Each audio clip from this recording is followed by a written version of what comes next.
programa Espaço Livre pela internet, com a participação do portal JNE News e também do portal Maricá Total. Aqui, Adalmir Ferreira e o nosso amigo Carlos André. Bom, e hoje nós temos nosso convidado, o Dr. Ayrton Becali. Dr. Ayrton, é um prazer ter o senhor participando conosco do nosso programa Espaço Livre. E vamos à nossa primeira pergunta, Dr. Ayrton. Primeiro, logicamente, né, sua apresentação, desculpa. Bom, Ayrton Becali, sou morador da cidade de Maricá, militante de políticas sociais, bacharel em Direito e especializado em Gestão Pública Municipal. Acho que é isso, basicamente. Muito bom, por sinal, né? Bom, doutor Ayrton, vamos à nossa primeira pergunta, então. Muita coisa a gente vê na internet, boatos, são os fake news, né? Falsas notícias que são espalhadas diariamente pela internet. E um desses temas apresentado por diversas vezes é a questão da intervenção militar, ou golpe de Estado. O que é e como ocorre? Isso é real? Bom, Almir, Carlos, ouvintes, assistentes, né, no caso, existe uma previsão constitucional, tá, realmente de intervenção. Mas essa intervenção, ela tem regras específicas. Tem gente que tenta criar uma instabilidade política no país. Há grupos políticos, um atacando o outro, um tentando desestabilizar o outro. Nós temos vivenciado isso muito forte no Brasil, desde a eleição que o Aécio perdeu para Dilma, né, onde o Aécio começou a incitar uma série de ódios contra o PT e o PT contra o Aécio. Né? E de lá para cá nós tivemos uma enxurrada de falsas notícias, tentando criar instabilidades políticas. Intervenção militar é possível? É possível. No Rio de Janeiro foi feito. Agora, ela tem regras específicas. Tá? As pessoas se apegam a um dispositivo constitucional que diz que o Exército, dentre outras, está como garantidor da ordem pública e constitucional, da ordem social. E com isto, eles fazem uma interpretação da Constituição dizendo que o Exército pode intervir a qualquer momento. Não, o Exército não pode intervir a qualquer momento. Não é o caso de um general acordar e falar: hoje eu estou com vontade de intervir no Brasil, vou intervir e vou tirar o presidente da República. Não é assim que a coisa acontece. Isso se chama golpe militar. Tá? A previsão que existe, tá, tanto na cartilha militar quanto em leis, tá, e na Constituição, é que o presidente da República, ouvido o Conselho da República, existe um Conselho da República que é composto de diversas autoridades, que é composto de representantes das Forças Armadas, de ex-presidentes, ouvido o Conselho da República, apreciado pelo Congresso Nacional, como foi o caso da intervenção militar no Rio de Janeiro, para um fim específico, que vai ter que ser dito qual fim, por um prazo pré-estabelecido, ele consegue autorização para essa intervenção. Tirou isto, é golpe. Existe gente que age de má fé e existe gente que faz uma má interpretação. O direito, ele, como quase toda a área, né, de humanas, ele dá margem a muitas discussões, ele dá margem a muitas interpretações, tanto é que você tem hermenêutica jurídica, que são as formas de interpretar a lei. Né? E você vai ter sempre aquele que concorda e aquele que discorda, aquele que lê de um jeito e aquele que lê de outro. O que estão fazendo é uma leitura extensiva demais de um determinado dispositivo constitucional para criar uma instabilidade política. Alguns com má fé e outros por falta de informação. Até mesmo, eu te digo, por má fé, por quê? Quando você pega uma norma legal ou constitucional qualquer e você procura fazer uma leitura mais flexível, mais extensiva, é sempre para beneficiar alguém, não para prejudicar uma situação. Tá? Ali realmente estão agindo má fé. Não tem nenhum local da Constituição que diga: o Exército pode acordar amanhã, as Forças Armadas podem acordar, a Aeronáutica e Marinha, e resolver tirar o presidente e intervir. Isso não existe.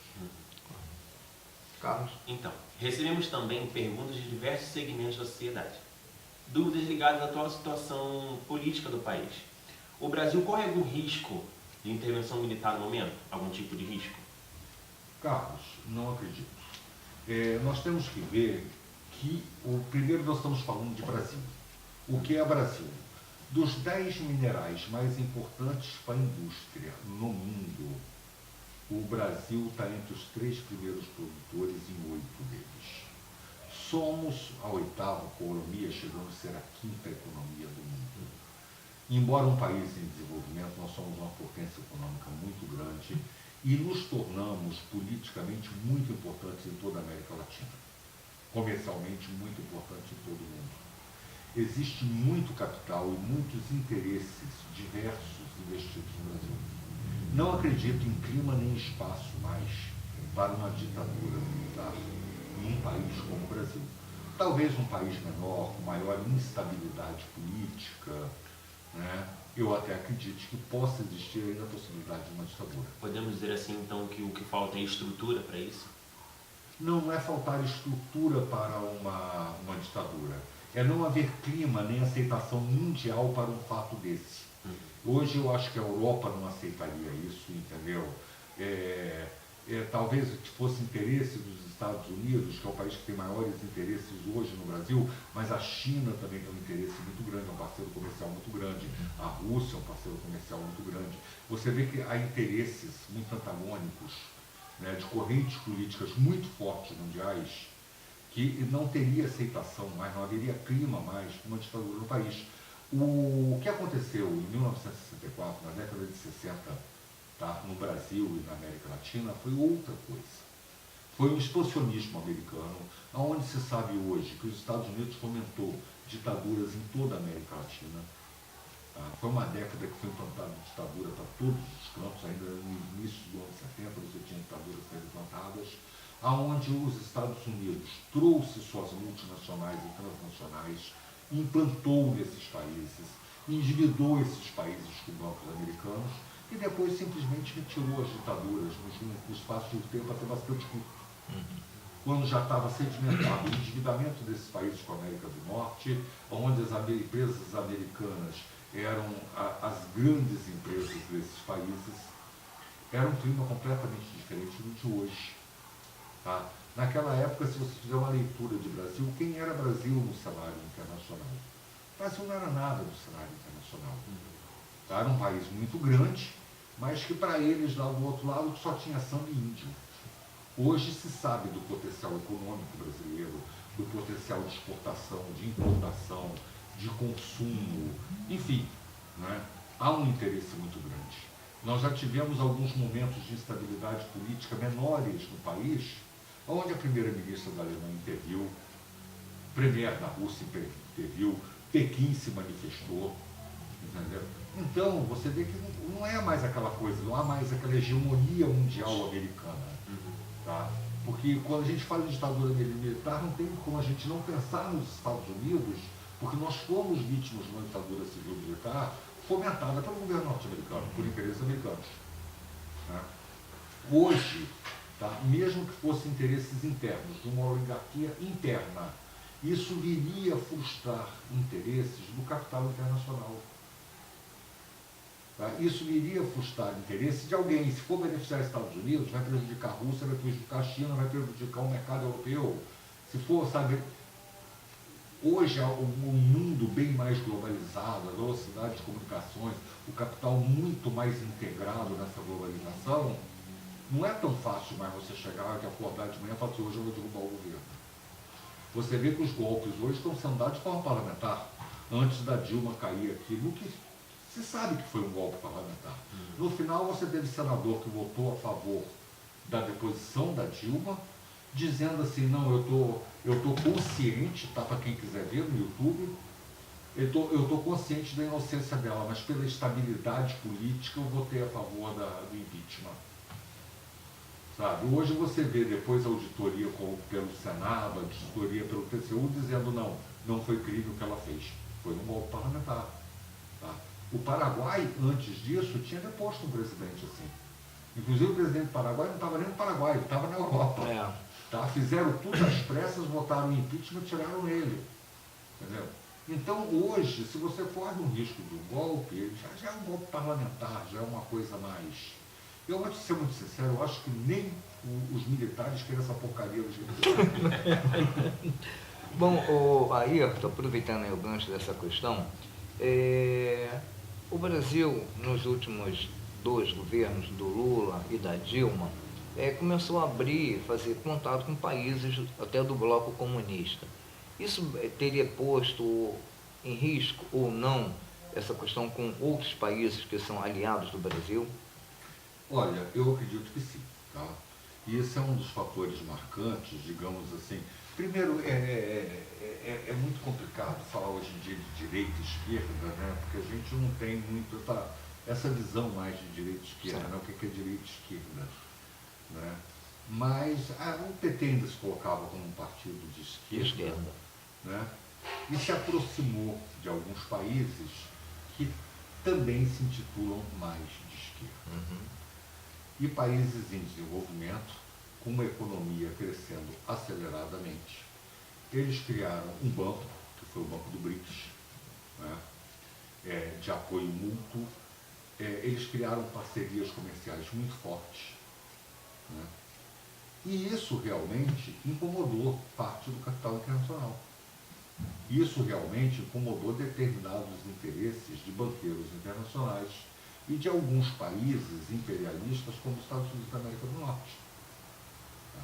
E isso pode ter sido um dos fatores, realmente, onde se começou a fomentar, tá, que tinha que acabar com essa era PT no Brasil. Não que o PT fosse olhar para o pobre, não que o PT... Não, porque o PT estava realmente criando uma outra estrutura econômica. Já se falava de uma outra moeda forte. Você vê que a China parece, acho que foi a China agora, ou a Rússia, que parou de usar o dólar como moeda comercial. Isso ia acontecer com o BRICS. E o BRICS era um banco que estava começando com um lastro muito grande, porque a China, hoje, é sem dúvida nenhuma o país que tem o maior lastro do mundo. É a China. É a China. E o BRICS estava começando muito forte, com muito dinheiro, emprestando dinheiro também. Ou seja, ele estava competindo com o Banco Mundial, ele estava competindo com esses grandes banqueiros internacionais. Né? E isso incomodou bastante. Correto. Bom, Carlos. Então, a paralisação dos caminhoneiros colocou o país em algum tipo de instabilidade política e de risco?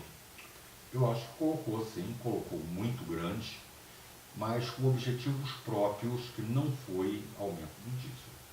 Os próprios caminhoneiros hoje dizem que nem 10% do que foi prometido foi cumprido, e eles não voltaram a parar. Por que eles não voltaram a parar, então? Acho que aquilo ali foi fomentado realmente. Começou nas redes sociais.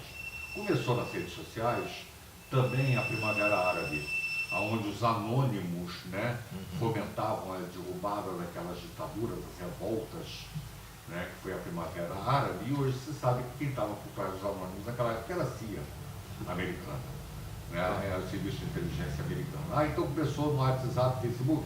Quem me garante também que não foi um movimento empresarial, né, fomentando isso por trás. Por que eu digo que foi um movimento empresarial e não dos caminhoneiros? Se fosse dos caminhoneiros só, simplesmente, como não foi cumprido, o sindicato teria voltado. Por que o sindicato não voltou? Né? Havia um objetivo político nessa greve. Alguma coisa para abalar o governo Michel Temer. Não estou em defesa do governo Michel Temer. Acho ele uma porcaria como tantos outros antes. Tá? Agora, havia alguma coisa para abalar o governo Michel Temer. E o objetivo foi cumprido. Enquanto ficou essa queda de braço, a pressão em cima de Michel Temer foi muito grande. Porque quando você paralisa o transporte, nós somos um país onde Juscelino Kubitschek começou a sucatear uma malha ferroviária inteiramente dependente da malha rodoviária e do transporte de carga via caminhão. Né? Quando você paralisou os caminhoneiros, o que aconteceu? Você parou os portos. Você quebrou os contratos de exportação e as importações paralisaram. Os navios ficaram parados. Não conseguiam descarregar. Você, quando carrega um navio, em qualquer lugar do mundo, eu me esqueço agora o nome do profissional, você tem um profissional específico, é o cara que vai dizer como a carga vai ser distribuída dentro do navio. É muito interessante, porque ele tem que equilibrar o navio com o peso e ele tem que dispor a carga de uma forma que uma carga não atrapalhe a retirada da outra. Então, por exemplo, essa carga vai sair no Brasil, ela fica aqui na frente, aqui e aqui. Atrás dela tem que estar uma carga que vai sair em Cuba. Atrás dessa uma carga e sempre equilibrando o navio. Quando você chega no porto aqui, que você não consegue descarregar, mas podia simplesmente descarregar, não podia simplesmente descarregar, porque os piers estavam abarrotados de mercadoria que iriam sair do cais via caminhão e que não saíram, e não tinha mais como descarregar, e os navios ficaram parados. Tá? Que você não consegue tirar essa carga aqui, como é que você vai tirar as cargas de trás? Então podemos dizer que não teve só uma paralisação, tipo, não parou apenas um meio de transporte, acabou ele vai atrapalhando. começando a fazer um efeito em cadeia. Tá? Você vê que você cria um desabastecimento de combustível e os aeroportos que não eram abastecidos via duto, como é o caso de Guarulhos, São Paulo, que vai direto da refinaria para o duto combustível e que ele aproveitou para abastecer, eu acho que Congonhas também, né? É Congonhas também, São Paulo? É Congonhas? Congonhas, São Paulo. Ele aproveitou para abastecer o outro. Você parou os aeroportos, você não parou só passageiro. E os aviões de carga? Tá? E os aviões de carga que vinham entregar carga no Brasil, que não tinham combustível para comprar. Chegou o momento que os aviões que não tinham combustível para levantar voo, que estavam continuando a viagem, foram proibidos de pousar no Brasil. Exatamente. Então não foi só passageiro. Olha o tamanho da crise que você vai começando a gerar. Aí o que aconteceu? Cria uma expectativa de desabastecimento alimentar. O bicho mais perigoso que existe com fome é o ser humano, porque ele raciocina, ele não age apenas por instinto, ele se torna extremamente perigoso. Tá? Você quer provocar uma convulsão social em qualquer lugar, tira o alimento. Né? Começa uma instabilidade social muito grande, tá? O que aconteceu aqui? Os portos parando, aeroportos parando, a sociedade se revoltando, né? As pessoas com medo da reação popular, o que aconteceria, né? A bolsa despecou, o dólar subiu, os nossos contratos lá fora em dólar ficaram mais caros em reais. Isso tudo você tem que ver. Foi um efeito terrível na realidade. As pessoas efeito dominó, né? Terrível, né? As pessoas tendem a pensar na greve dos caminhoneiros assim, não, fiquei sem gasolina e fiquei sem poder comprar filé. Não, foi pior. Tá? O abate de boi teve que parar. E a exportação de carne. O Brasil é o maior exportador de carne do mundo. Teve que parar. Tá? Suínos e aves ficaram sem ração. Foram milhões de aves que tiveram que ser abatidas, que estavam morrendo de fome. E Na realidade, criou-se um caos, né? Nós exportamos. Olha o prejuízo desses empresários desse ramo. Né? Então você vê que é um efeito em cadeia, muito além daquilo que a população simplesmente pensou, fiquei sem combustível e fiquei sem carne. Não. Isso criou uma pressão muito grande em cima do governo. Por que o governo correu para a mesa para negociar? Primeiro disse que não ia ceder, depois disse que aceitava tudo, não cumpriu nada. Eu acho que por trás dos panos não estava, tá? Havia um pano de fundo isso, mas eu acho que por trás desse pano de fundo, se fosse no teatro, eu diria na coxia que está atrás, havia alguma coisa para acontecer ou acontecendo que era para ser parada e foi parada. Foi interrompida. Porque se eu não aceitar para minha cabeça que existia alguma coisa a mais na coxia, eu não vou conseguir entender nem 10% das reivindicações não terem sido atendidas e a greve não voltar. Mas os 2 meses estão chegando, né? Exatamente, estão chegando. Estão chegando no final dos 2 meses e vamos ver como é que vai ficar a questão, né? Então, Dos combustíveis, do diesel, né? Criou uma instabilidade política muito grande que não. Podia ter criado uma convulsão social muito séria nesse país, o reflexo político ia ser violento, a pressão internacional, se isso demora mais tempo, ia ser muito grande. Agora, Você vê que o maior exportador de cereal, de grãos, de tudo para a China é o Brasil. A China tem 1 bilhão de pessoas para alimentar. E hoje, por contratos comerciais, boa parte dessas pessoas são alimentadas pelo que é exportado do Brasil. Se você para essa exportação aqui, como é que a China da noite para o dia vai alimentar esse povo lá? Um Olha verdadeiro o caos. tamanho do problema que você vai levando em cadeia. É igual a bolsa. Se a bolsa continua caindo, ela puxa as outras bolsas para baixo. Ela vai puxar as outras bolsas para baixo. E eu acredito que o plano de fundo disso seja Petrobras. Em um determinado momento, o ano eleitoral, se parou de falar na privatização do pré-sal, de não sei o quê. O Temer tirou o pé do acelerador. Ele tinha tirado o pé do acelerador. E toda a culpa da greve foi jogada em cima da Petrobras. Caiu o presidente da Petrobras e as privatizações de tudo ligado, direto ou indiretamente à Petrobras, voltaram a acontecer. Doutor Ayrton, dentro dessa questão, e aí nós sabemos se realmente seriam falsas notícias ou verdadeira a notícia. O presidente Temer chegou a pensar em renunciar nesse momento? Você tem alguma coisa nesse sentido? Olha, aliados do Temer colocam para gente assim que por 2 vezes, por 2 ocasiões, já o Temer pensou em renunciar. Mas dentro dessa crise, nesse momento dessa crise... Dizem, é aquela coisa, né? Você não sabe o que é verdade até o Congresso Nacional tem seus fake news. Né? Eu me lembro que tinha a quinta-feira do boato no Congresso Nacional. Quinta-feira do boato. Você não lembra dessa história, não? Não. Toda quinta-feira surgia algum tipo de boato pelo Congresso Nacional. Porque na sexta-feira eles começavam a viajar para os seus estados. Então, na quinta-feira à tarde, algum boato saía do Congresso Nacional. Agora, há aliados do próprio presidente, né, que chegaram a dizer estar ele com uma carta de renúncia pronta. É verdade. O que completaria o caos, né? Se isso viesse a acontecer. Não é o momento, porque quem quer pegar um país no estado que está o Brasil, sabendo que vai ter que tomar medidas como as que o Temer tomou ou piores, se queimar politicamente por um mandato de 6 meses, 10 meses, sabe? A instabilidade, quem quisesse pegar isso, você pode saber, bem intencionado não estaria. Olha, que posicionamento, né? Você pode ter certeza que bem intencionado não estaria. Vem cá, Adalmiro, olha só. O navio está cheio de ouro.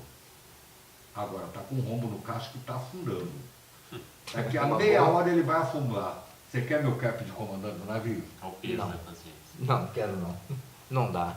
Se você pegar esse cap, meu amigo, você está querendo ver se você consegue tirar algum ouro desse navio. Correr contra o tempo, né? Exatamente. Carlos. Com que propósito é lançada essas informações ou desinformações na realidade? Uma verdadeira onda de boatos. Criar instabilidade política. Os interesses são meramente políticos, tá? Muitas vezes até econômicos. Nós temos um grande investidor americano no mundo das ações, compra empresas, tá? Que acusam-no, tá, de patrocinar ONGs no mundo inteiro, de oposição aos governos, para criarem manifestações de instabilidades políticas, para a Bolsa cair e ele entrar comprando ações. Olha que coisa interessante, como é que a coisa funciona. É como se fosse um jogo. Tem uma família, Rothschilds, alguma coisa assim na Inglaterra, que tem uma história muito interessante. É uma família judia, tá, que vai radicada para a Inglaterra. Tá? Eles trabalhavam com câmbio, fundam banco, fundam jornal na Inglaterra e dizem que numa guerra, parece que contra Napoleão,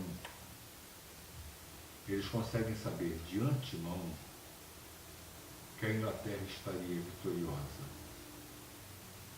e eles lançam a notícia que Napoleão ganhou a guerra. Houve um colapso econômico com essa notícia. Eles entraram comprando tudo que eles podiam e depois desmentiram a notícia. Que loucura. Eles foram considerados já a família mais rica do planeta. Não se estima quanto tem o patrimônio dessa família. Tá? É muito interessante a história deles. Eles começam a trabalhar com algodão, eles se tornam o maior importador de algodão dos Estados Unidos, eles distribuíam algodão para toda a Europa na época, da Revolução Industrial, das tecelagens e tudo. E eles fazem essa jogada com informação. Então, essas informações falsas, elas podem ter fins econômicos e elas podem ter fins políticos. Quando você manipula uma informação, tá, você às vezes está destruindo um adversário político. Eu citei para vocês já, e vou citar novamente, 2 fatos, um com Bolsonaro e outro com Jean Willis, para não dizer que eu estou defendendo um ou ao outro. Pegaram uma frase do Bolsonaro falando das mulheres, cortaram esta frase e jogaram nas redes sociais. As mulheres ficaram com ódio do Bolsonaro, eu não me lembro qual era a frase. A mesma coisa é do Jean Willis, eu me lembro. Com o Jean Willis fizeram a mesma coisa. Pegaram o Jean Willis, puseram uma parte no vídeo dele dizendo que todo negro favelado é bandido. Todo negro e favelado é bandido. Na realidade não foi isso. Aí, na realidade, eu fui buscar esses vídeos na internet, consegui achar no YouTube, ele na comissão de segurança, dizendo que para a polícia do Rio de Janeiro, todo negro e todo favelado é bandido. Para a polícia. Tiraram essa parte, cortaram. A polícia. Para colocar Entendeu? o peso. Quem fez isso, em via de regra, quem soltava essas notícias, se você olhasse, se fosse nas redes sociais, o cara botou um negócio desse de Joe Willis, você ia olhar o cara, tá? Às vezes não era o cara. O cara foi. Aí você pegava de quem ele compartilhou, você ia olhar, era um pastor, era alguém de uma bancada evangélica, sabe, era alguém ligado à igreja. Por quê? Porque o John Willis defendia o aborto, o John Willis, o casamento gay, uma série de coisas que os evangélicos são contra. Então o interesse ali era realmente meramente político, destruir um adversário político. Então dizer assim, por que essas notícias falsas é muito difícil. Nós tivemos o caso de uma mulher que morreu em São Paulo, linchada. Recordo. Uma vizinha, com raiva dela, jogou a foto dela na internet, dizendo que a mulher era uma bruxa, que a mulher estava sequestrando crianças na região, não sei o que. O negócio viralizou. Essa mulher estava passando dentro da comunidade, uma mulher a reconheceu, gritou que ela era bruxa, que ela estava na comunidade sequestrando crianças, o pessoal foi e matou a mulher. Recordo, lembro Então desse você caso. vê que essas notícias falsas, até por causa de briga de vizinho, hoje, tá, eles estão criminalizando essas notícias. Inclusive nos grupos de WhatsApp, tá? Saiu uma decisão recente agora do STJ, se você é administrador de um grupo, de uma página, alguém coloca alguma coisa falsa, tá? Alguma coisa desse tipo, e você não exclui como administrador, tá? Se isto for denunciado como uma prática criminosa, você responde junto com a pessoa. É muito sério. Porque é muito sério o que estão fazendo. É muito sério. Entendeu? E estão usando isso. Nós temos aí inúmeros, o MBL, Movimento Brasil Livre, que entrou com um pedido agora de inelegibilidade do Lula, Sim. que a Rosa Weber, né, que Isso. negou. O Movimento Brasil Livre, ele teve sua página tirada do ar. Porque o Ministério Público disse que era a página que mais disseminava notícias falsas dentro da internet. É uma E era coisa... meramente político. Qual era o alvo do MBL? O MBL é um movimento que hoje apoia Bolsonaro e era o PT. O alvo deles era o PT. As notícias falsas todas eram sobre o PT. Agora, o cidadão comum, ele tem como checar isso, a veracidade disso ou não veracidade dessas informações? Ele tem, Adalmiro, olha só, primeiro, foto. O Google tem um mecanismo de busca de foto. Tá? Você entra no Google, eu não me lembro o nome do mecanismo, mas você coloca assim, busca de foto, mecanismo de busca de foto, que você pega aquela foto e joga dentro do Google, o Google vai buscar aonde aquela foto foi publicada originalmente. Ele me deu um cutucão, falou, isso aí é fake news. Aí eu passei a ter o seguinte cuidado. Eu divulgo muita coisa hoje, pouco sobre política, muito sobre deficientes, né, que é a área que eu milito mais. Sai uma notícia, o cara bota lá, compartilhou, eu clico na notícia. Aí vai abrir a página da notícia, eu vou tentar chegar à raiz da notícia. Eu vou ver a data da notícia. Um dia desse eu vi uma notícia no Facebook, o pessoal falou, olha que absurdo, que não sei o que, isso, aquilo. Eu fui olhar, a notícia era de 2003, cara. Eu cheguei na origem, cheguei no jornal que divulgou, estava lá no jornal 2003. E o pessoal divulgando como uma coisa que estava acontecendo agora. Então você tem como fazer uma triagem. Se o que vocês realmente... bota isso assim, aconteceu isso assim, mataram não sei quem, não sei o quê. Sabe o que você faz? Pega o nome que eles estão colocando ali, pega uma parte da notícia, vai no Google, vai no Yahoo e pesquisa. Procurar ir mais a fundo para poder aí você vai... fazer uma apuração, né, tecnicamente falando. Eu fiz isso com um dia desses, e ela apareceu. Ela apareceu em várias páginas. Aí eu fui olhar o nome das páginas, completamente desconhecidas. Aí eu peguei e botei assim, página tal é confiável. Aí ia ter um site chamado eVerdades, né, que verifica notícias falsas, né? Apareceu o eVerdades falando sobre a página. Que era uma notícia da página tal, que era falsa, que a página conhecida, vincular a página. Então você tem como se proteger. Na dúvida, não compartilhe. Nossa. Bom, ainda dentro dessa questão, só que essa na realidade, infelizmente, é uma questão real, é a questão da segurança no estado do Rio de Janeiro. No Brasil está complicado, mas especialmente no Brasil, doutor, ele está aproveitando a questão da intervenção. Qual o seu balanço que você faz do momento da intervenção no estado do Rio de Janeiro? Olha, se eu for fazer um balanço estatístico, morreram mais policiais, tivemos 5.000 tiroteios nos primeiros 6 meses do ano, né? O número de homicídios, eu vou chamar de homicídios, eu não estou chamando de assassinatos. Homicídio é morte. Como a morte foi, se foi um assassinato, se foi legítima defesa, é outra história. Falando de homicídios, o número de homicídios cometidos pela polícia já bateu recorde, aumentou absurdamente. O tráfico de drogas continua, o tráfico de armas continua. Se você perguntar estatisticamente o que foi a intervenção militar, eu vou dizer, foi um desastre. Está enxugando gelo? Exatamente. E pior, tá? Fizeram uma intervenção. Por que o Rio de Janeiro precisava da intervenção militar? Eu tenho uma visão diferenciada dessa intervenção militar. Tá? O Rio de Janeiro estava vivendo um conflito de poder. Tá? O primeiro comando da capital, em São Paulo, hoje é a maior organização criminosa de nosso país, criou inclusive o Narcosul, que você tem 10 líderes, 8 são brasileiros, são do PCC e 2 são de países de fora. Ele só não estava em 5 estados brasileiros. E um desses estados é o Rio de Janeiro, e estava entrando pela Rocinha, salvo engano meu.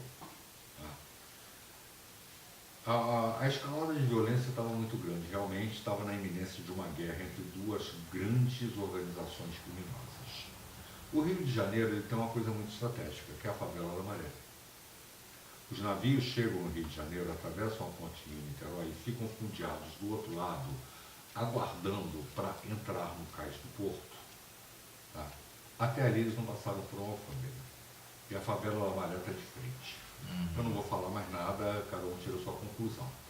A favela da Maré é uma porta de entrada para drogas e armas no Rio de Janeiro. Né?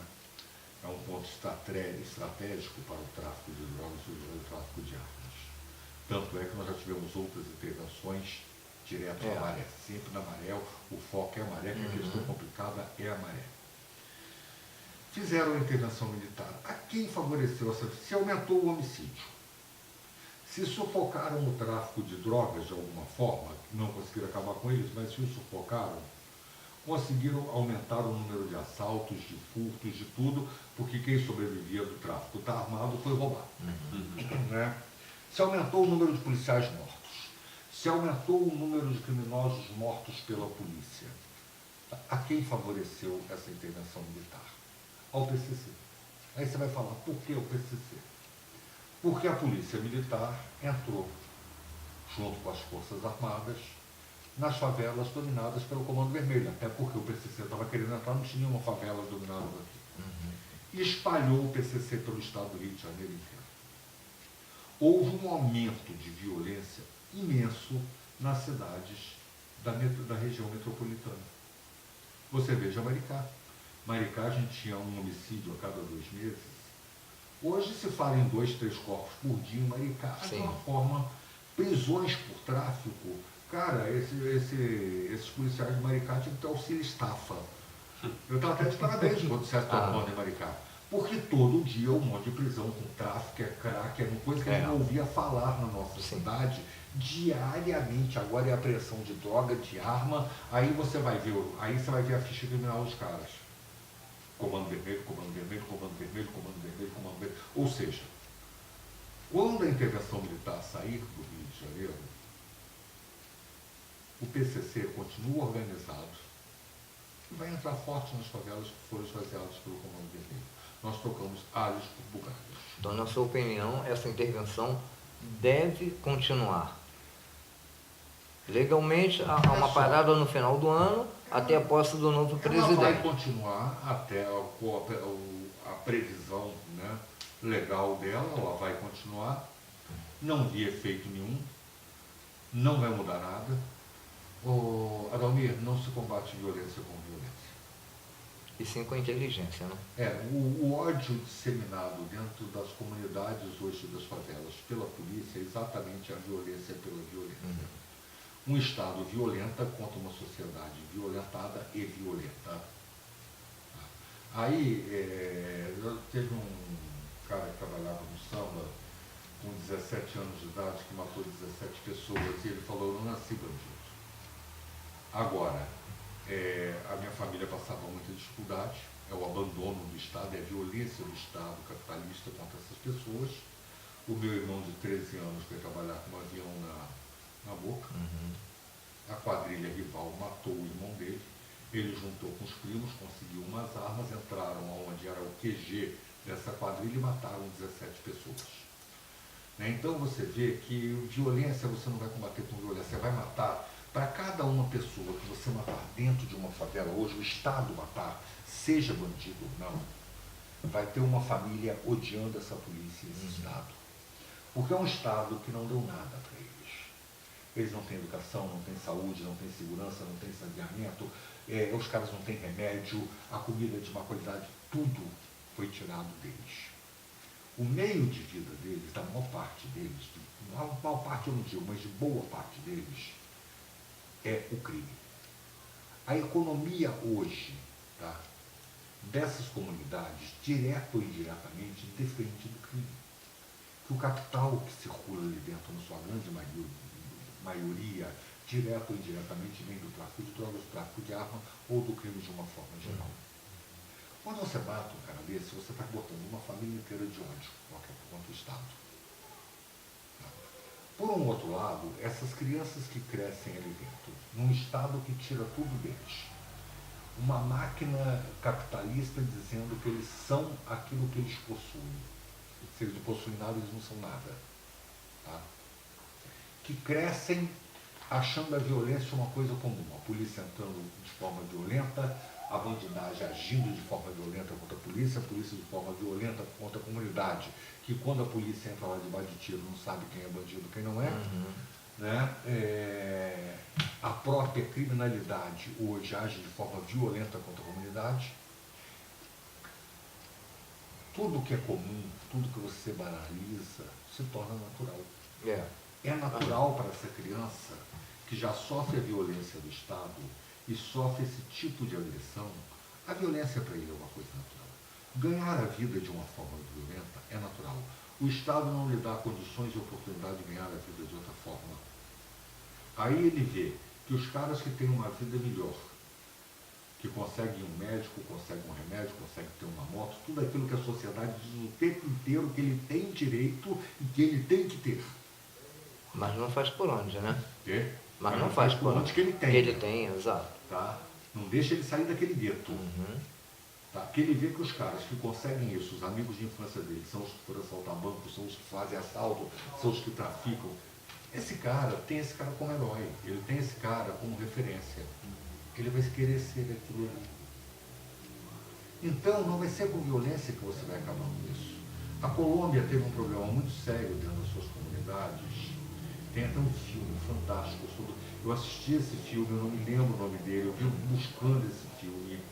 O que aconteceu? O tráfico de drogas havia tomado conta das favelas, das comunidades na Colômbia.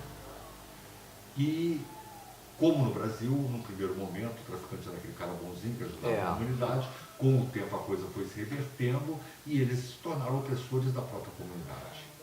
Aí, dentro da comunidade, jovens se rebelaram, se armaram e expulsaram esses traficantes. Mataram e expulsaram mesmo.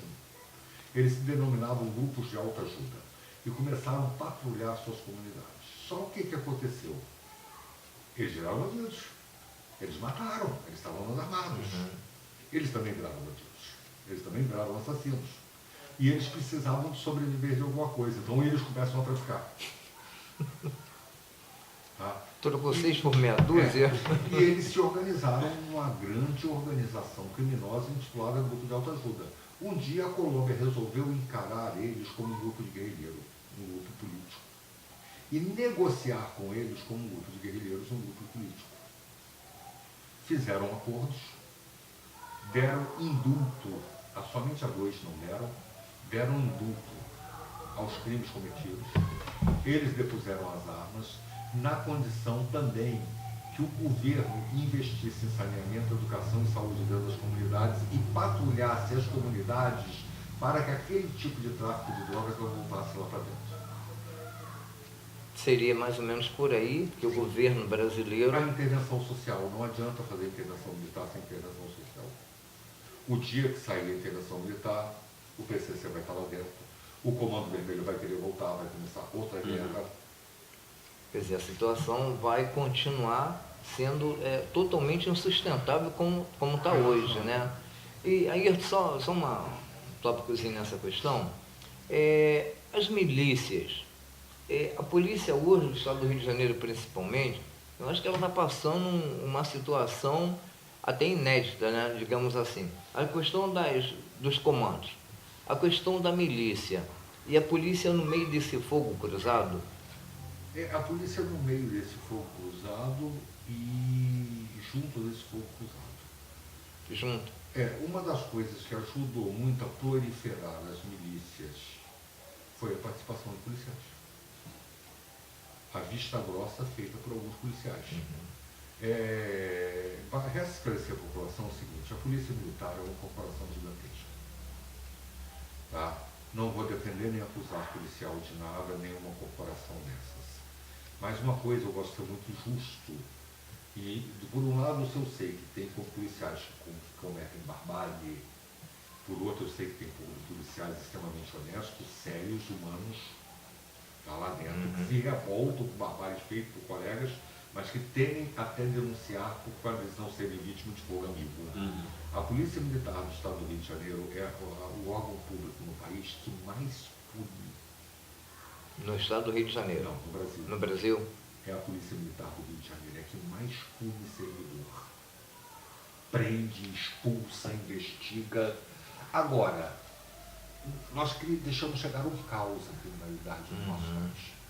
Essa é a minha visão também. E nós temos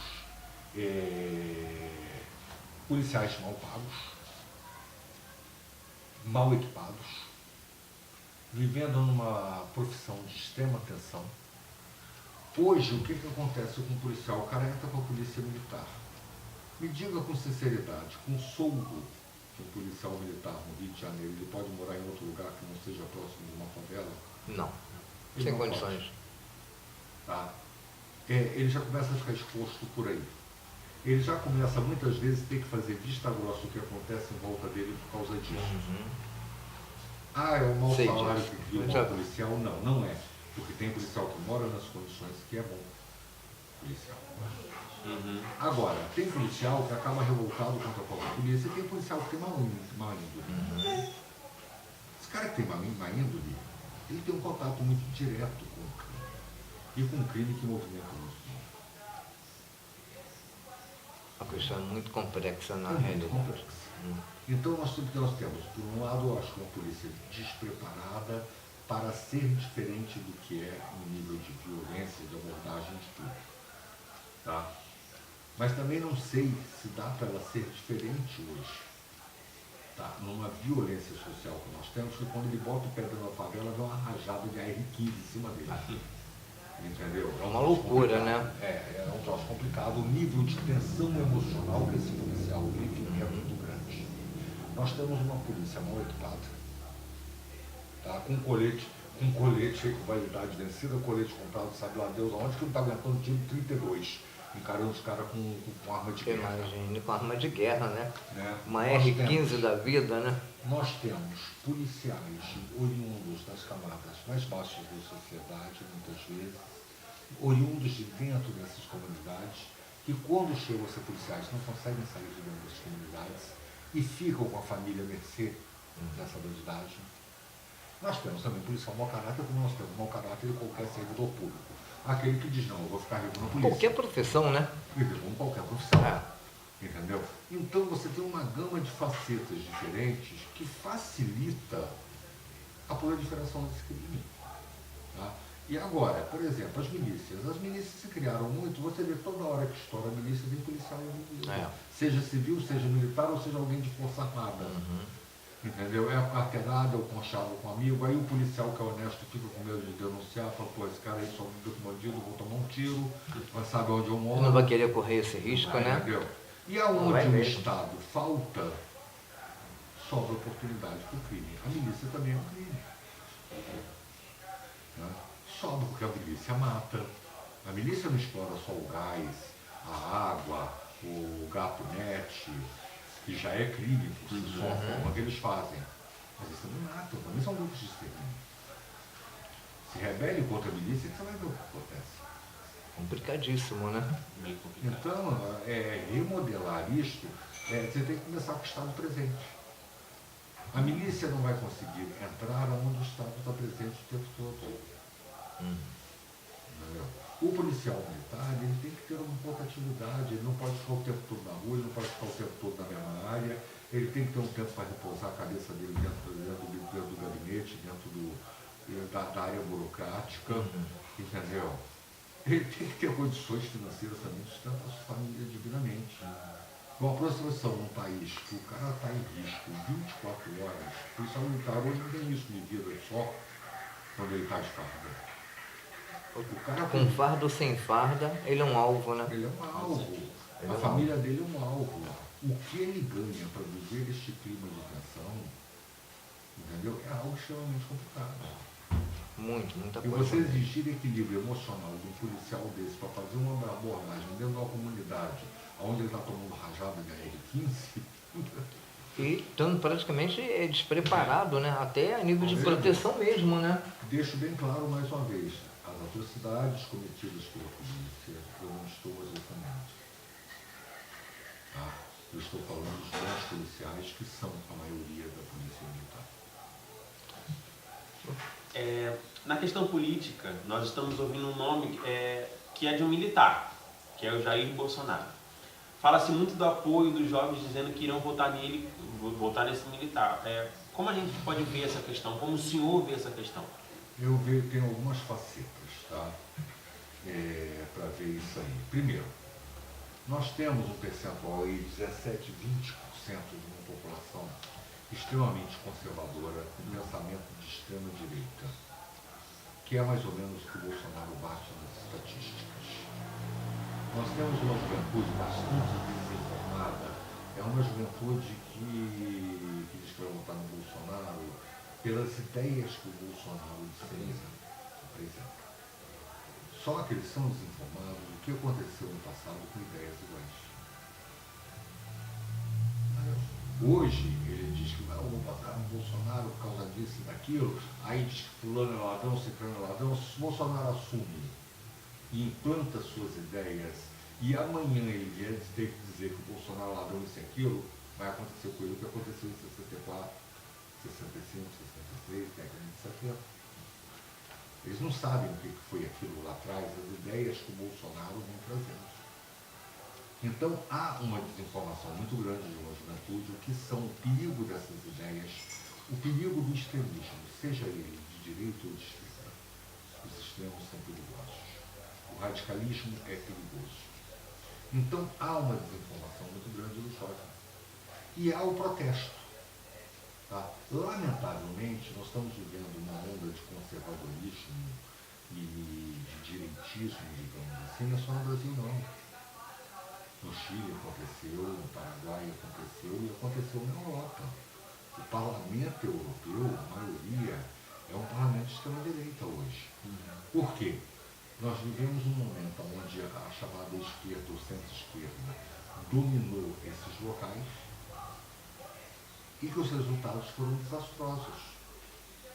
Então eu ainda vejo o Bolsonaro como um macaco-tião, um voto de protesto.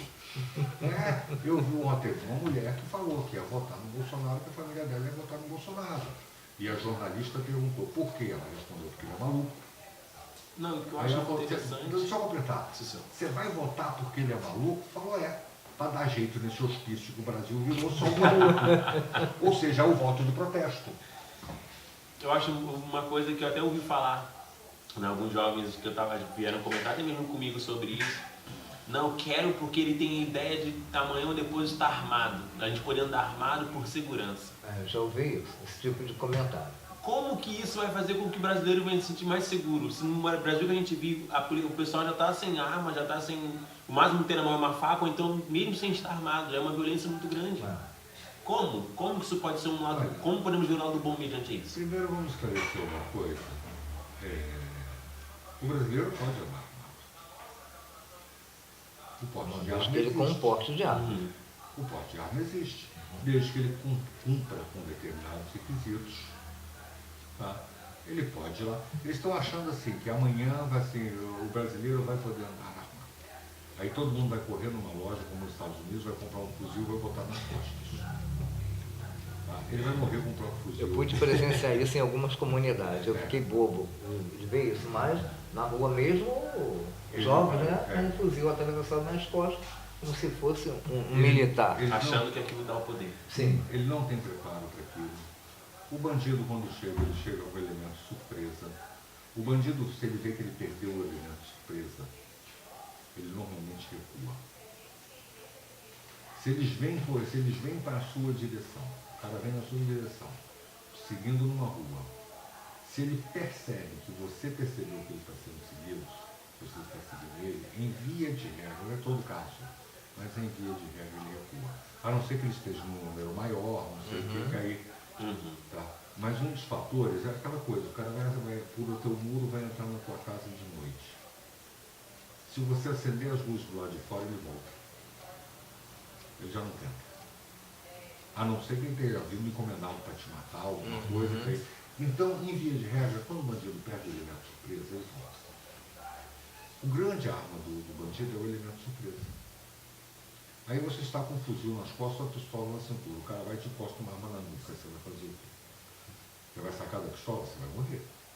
Se você não sacar da pistola, ele vai te levar o fuzil e a pistola. Vai.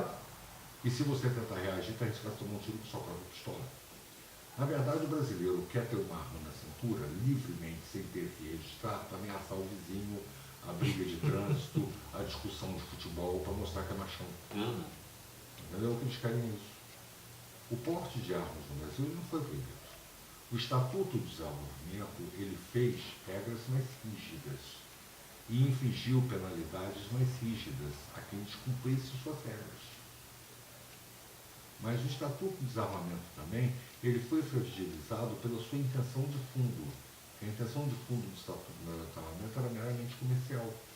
E isso não foi divulgado. O que o Estatuto queria que não passou, que houve um plebiscito? Poderia ser vendido arma dentro do Brasil?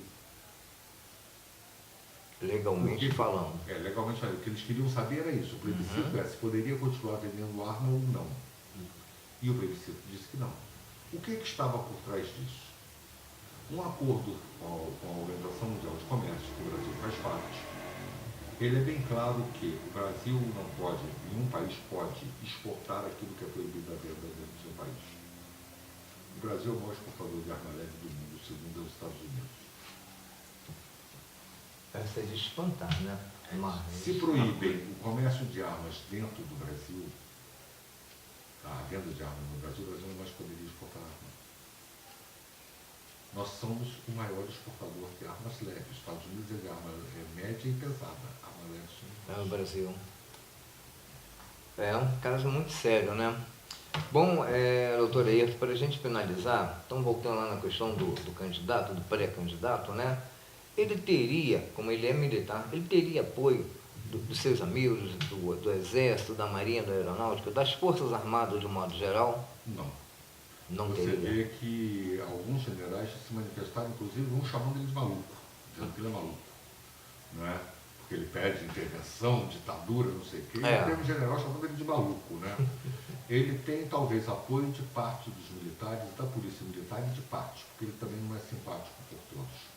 Porque, na verdade, todo este tempo que ele está lá, ele e família, né? Porque ele está lá e os filhos espalharam para tudo quanto é canto, nem pelos policiais militares ele fez nada que preste.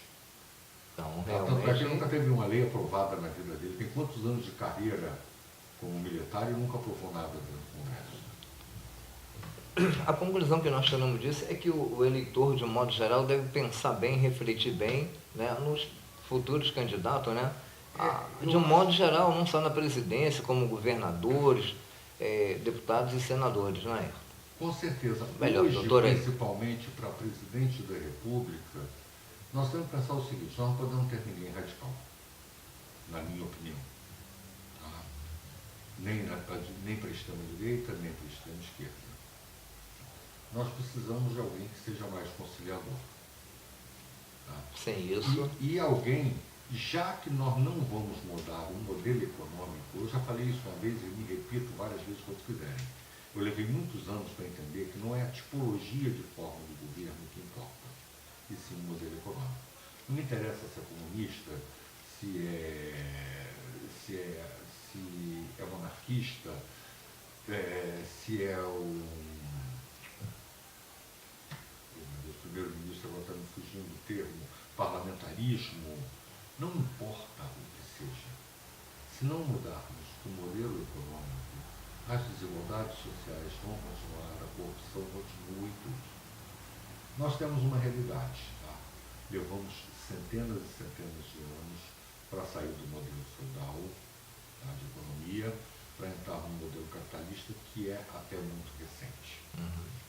Ninguém fez uma proposta diferente, o modelo capitalista vai continuar. Então não adianta você pegar e botar um radical de esquerda querendo romper com o capitalismo, porque você vai criar um caos social. Muito grande. Muito grande.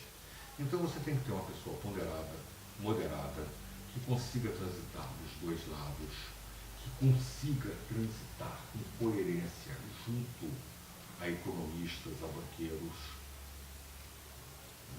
Ele tem que ter uma penetração, digamos assim, né? Por exemplo, com todas as classes, né? Eu gosto do Boulos, mas ele me chega dizendo que vai brigar com o banqueiro, com isso, com aquilo. Não vai. Se for, vai criar um caos. Não vai conseguir governar. Não vai conseguir governar. Eu acho um candidato até bom, um cara inteligente, mas não vai conseguir governar se vier radicalizar dessa forma. Se você vier radicalizar para uma extrema-direita, você também não vai conseguir governar. Entendeu? Então, hoje, a gente tem que procurar uma coisa mais moderada. Sabe? Os tempos são outros, né? Exatamente. Dentro de uma condição capitalista, tá? Neoliberal, que não vai ser mudado mesmo. Tá? Alguém que consiga transitar de um centro-esquerda, que consiga transitar aqui e consiga fazer alguma coisa pela população menos favorecida. Entendeu? Para ver se diminui essa violência, essa desigualdade, que os abismos sociais só aumentam no nosso país. Muita coisa mesmo. Bom, Carlos, você teria mais alguma pergunta? Só isso mesmo, Só isso mesmo. Bom, então, doutor Ayrton, gostaríamos de agradecer pela sua participação nesse nosso primeiro programa. Se Deus quiser, estaremos fazendo outros, né? O convite já está aberto. e o que você gostaria de deixar para os nossos internautas? Bom, Adalmir, primeiro agradecer a você, agradecer ao Carlos, né, o convite. Bom, há poucas coisas, né? Voltar somente na questão das informações falsas, tomarem cuidado com essas informações, as pessoas estão sendo criminalizadas, está sendo rastreada, então verifique a origem, vá buscar o posto da segura, pesquise, para você não estar divulgando verdades que possam prejudicar alguém e a você mesmo mais tarde. Com relação ao momento político, tem que lembrar o seguinte: o voto que você vai dar hoje vai comandar a sua vida por 4 anos, talvez 8. Ok. Bom, doutor Ayrton, muito obrigado mais uma vez pela sua participação e até o nosso próximo encontro. Muito obrigado, Adalmir, Carlos. Até a Carlos, próxima. obrigado.